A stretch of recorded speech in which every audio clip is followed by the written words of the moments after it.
Hey everyone, welcome to my personal top 10 games I'm looking forward to seeing at Gen Con 2023 list. These are games that I haven't seen before yet, so there might have been games that I already saw at like Gamma Expo or somewhere else that might not make this list that are still great games that you should check out. In any case, let's go ahead and get right into it with my number 10, which is a game I just heard about last night, Kelp. This is a game by Carl Robinson. It's a two-player game, and Carl was the designer was inspired by a documentary he watched where an octopus basically had a ludic, a gameplay type of approach to life. And so he made this game Kelp, and it's a two-player game where you are in a head-to-head battle of a shark versus an octopus trying to outwit the other person. And the art looks gorgeous. It looks like a really neat game. I'm looking forward to checking that one out. It's produced by Wonderbow Games, and Carl Robinson with art by Weberson Santiago, which is pretty cool too. Of course, that's part of the reason it's a very pretty game. That's my number 10, Kelp. Coming in at number 9 is a game that I just happened upon, and it's called 5 Years to Mars. Actually, when I first looked up, it was near the top of the list just alphabetically, and then I looked into it more, and I was like, oh, this is really interesting because I like solo games. It's a 1 to 6 player cooperative game designed by somebody who used to work for NASA. And 5 Years to Mars is a race to Mars where you will lead the way or be left behind. The description says it's a space race heating up once again, and governments have issued their challenge to develop a viable Mars program in 5 years. And the catch is that your government will only supply a fixed amount of funding per year. The rest of the budget and the success of your mission depend on the success of the projects you fund. You have to be careful because you're not the only one in this race. So we're going to be doing some economic things. It's a card game. There's some science fiction there. There's space exploration. This is by designer Sharon Goza. It's a self-published game. It looked really neat and I liked it. I'm glad that I found it by accident. Looking forward to seeing that one, 5 Years to Mars. Game number 8 on my list is Bonsai. Bonsai is a game for 1 to 4 players that includes tile placement, and it has, like I said, a solitaire mode to it. It also has some drafting, so you are making bonsai trees. It is a nice looking game from a trio of designers I haven't heard of before. It has some nice art on it and is published by DV Games. Looking forward to seeing that one. I think it could be up my wheelhouse, but I'm not sure. I just haven't seen it before, and it looks really nice though.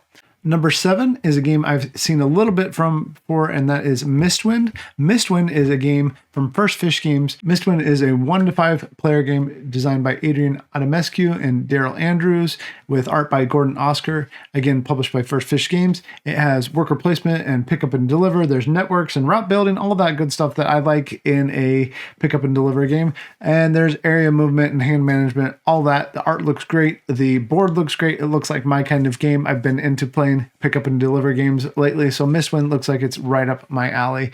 Number 7, Mistwind by Adrian Adamescu and Daryl Andrews. Number 6 is General Orders, a World War II game by Trevor Benjamin and David Thompson. It is a fairly small game from Osprey, pretty small box, and in it you are using some workers to try to control a battlefield.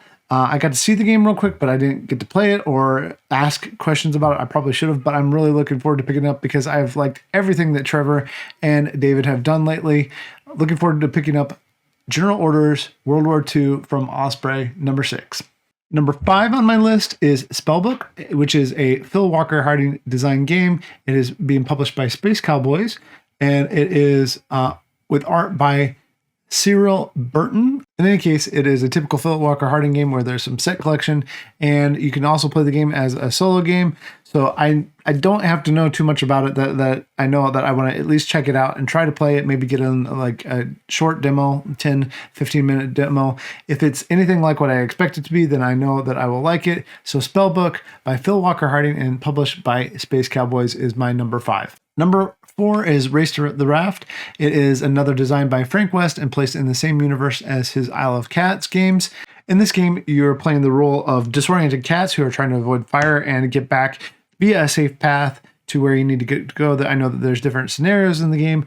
I've looked at it some. I know that Frank has been building up to this for a while. It looks really cool. And I enjoy Frank's games in general, especially Isle of Cats, but I also enjoyed his roll and write that he had. Probably going to be something that I enjoy. It includes 61 scenarios. That's my number 4 game for Gen Con 2023. My number 3 game is Tiger and Dragon from Oink Games. It's also from Arclight Games and Switch Games. It is a game for 2 to 5 players that includes tile lane. You're trying to get rid of all your tiles and achieve the objective for the round. It is a hand management game with tiles instead of cards.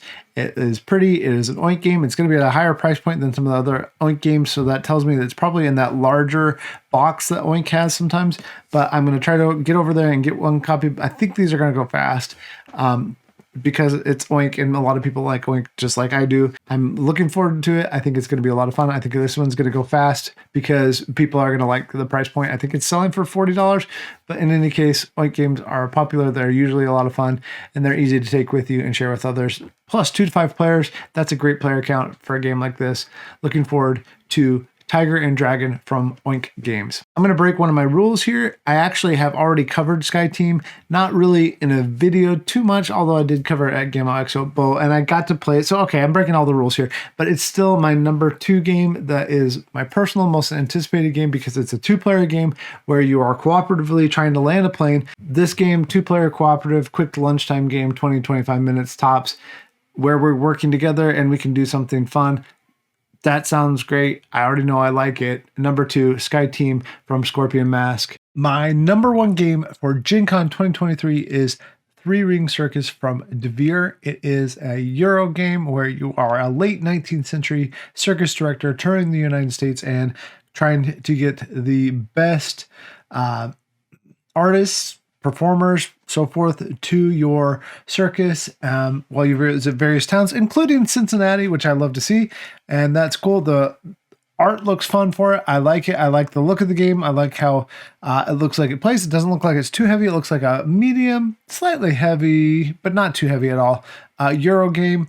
Right up my alley. It plays 1 to 4 players in 45 to 75 minutes. At least that's what it says.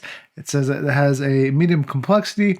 Devere's 3 Ring Circus is my number 1 game that I'm looking forward to at 2023 Gen Con. One final note, I'll be teaching the latest Lost Ruins of Arnak expansion, Missing Expedition. I'd love to see you open the CGE room if you're coming to Gen Con. If you're not coming to Gen Con for whatever reason, let me know what you're looking forward to in games this year, either from Gen Con or Essen or anything else, because there's lots of great games out there in the world. Right now, we're kind of in a golden age of board gaming. I love that. I'd love to hear from you. Happy gaming, and I'll catch you later.